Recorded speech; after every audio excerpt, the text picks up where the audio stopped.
Ni Saturday ingine mpya ya tarehe 2 mwezi wa 5. Ni Saturday na ambayo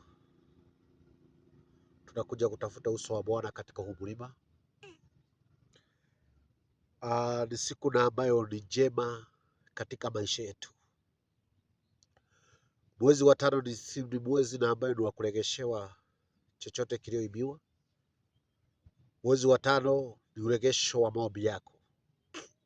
Unaweza ona kama unaomba Mungu na aregeshe maombi yako. Unaweza ona kama unaomba Mungu zaidi na ni kama akusikii. Ndugu dada yangu, nitawaambia kwamba mahali popote kuna maombi lazima tukuwe na imani, kwa maana ukosa imani, maombi na ambayo tunapoomba lazima uyafuatanishe na imani. Kuna watu wanaomba mpaka wanaona kama Mungu hawasikii. Kwa nini mnaomba na Mungu kama hawasikii? Kwa ajili maombi yetu hatuifuatanishi na imani. Imani ndiyo inayofunja milima yote. Imani ndiyo inayofunja umaskini wetu. Imani ndiyo inayofanya maukuu. Imani ndiyo inayoleta mali katika mikononi mwetu na katika maisha yetu.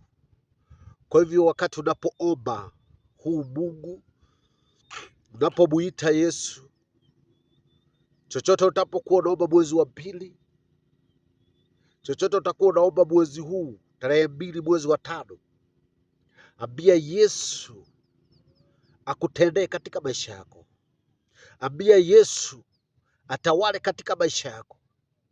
Muachie yote Yesu, muachie madeni zote, kwa maana Yesu anaweza.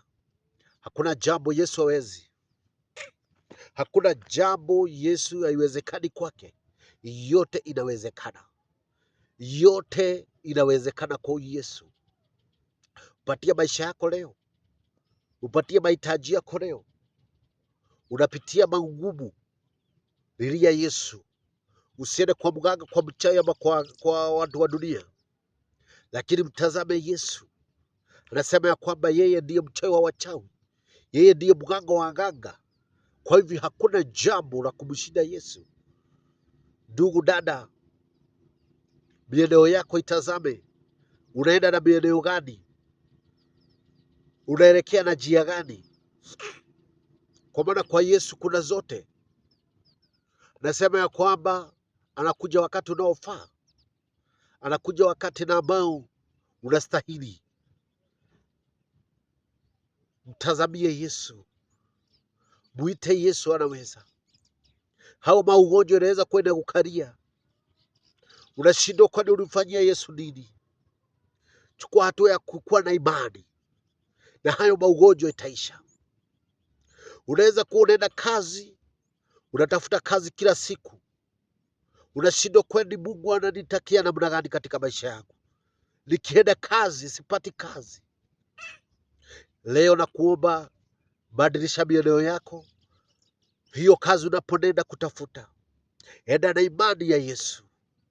Unaponenda na imani, Yesu atakutawala. Unaponenda na imani, Yesu anatenda. Hata ikiwa ni nani wala nani aliingililia katikati ya maisha yako, usiogope, usibabaike, kwa maana una huyu Yesu. Yesu ndiyo